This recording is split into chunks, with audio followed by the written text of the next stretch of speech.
Hello, my friends. Welcome back. It's still Saturday, July 13th, 2024. I'm Drunk Poker. 'Tis beer time. We're doing Belgian-style wheat beers brewed with orange peel and coriander. Now, we started with one from here in the Hammer. We did Ultra Summer from our pals at Merit. Now we're going to do one of the bigger selling ones in the world from Molson Coors. Blue Moon or Belgian Moon, Belgian White, Belgian-style wheat ale, 5.4%. This has been around since 1995, so 30 plus years of brewing, close to 30 years of brewing this. Again, one thing with the big brewers, generally they are consistent, right? We talked about this when we drank Coors Light and that. They're consistent. Whether it's consistently bland, whatever it is, they have to deliver a product across, and I'm hoping it'll live up to... I had this once in 2014. I'm hoping it'll live up to the hype that you've always heard about it. I don't have an orange peel to put in it because I don't have any oranges, which is weird for a produce manager to say. You think I would have oranges just on hand? I prefer navel oranges to Valencia, if the truth must be told. I will say this, it's not as aromatic as the craft one. Interesting. Beautiful head, though, and a little cloudy color, which is what you want, right? You don't want a clarified beer when you're talking about this style beer. Cheers.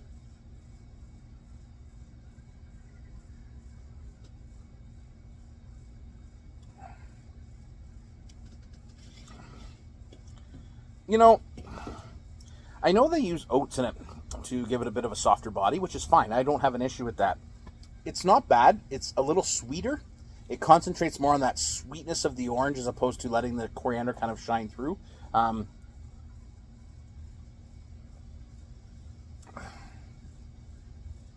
It's refreshing. There is a big difference between the two.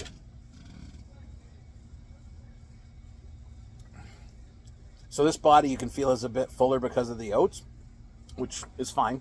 But there's a definite, much sweeter flavor, and I don't know if that's intentional. Is that what they're after? Probably, given the beer drinkers that are going to buy this. But, I mean, it's nothing offensive. There's nothing wrong with this beer at all. It's a very nice Witbier, very nice wheat beer. Yeah.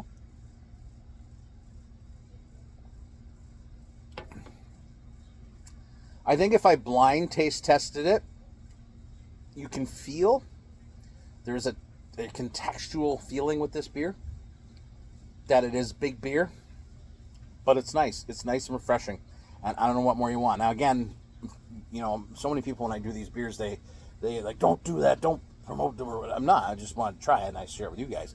Or they're like, I won't drink them, and I'm like, that's cool, man. That's cool.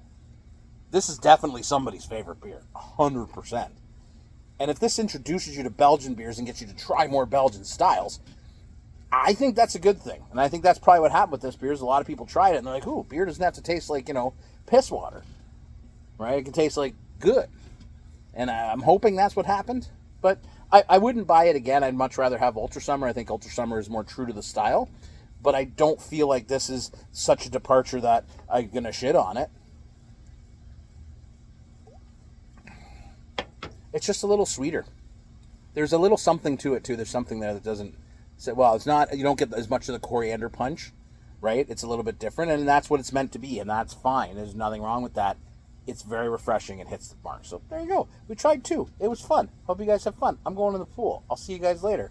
Tomorrow. Not tonight. I'm done with this stuff today. Can't be always doing this. I got other shit to do. All right? Like drinking headstock in the pool. Right on. All right. Cheers.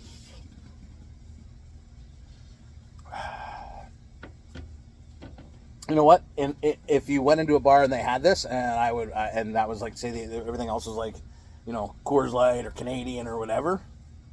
Yeah, I'd order it and I'd drink it and be happy with it. So that's saying something.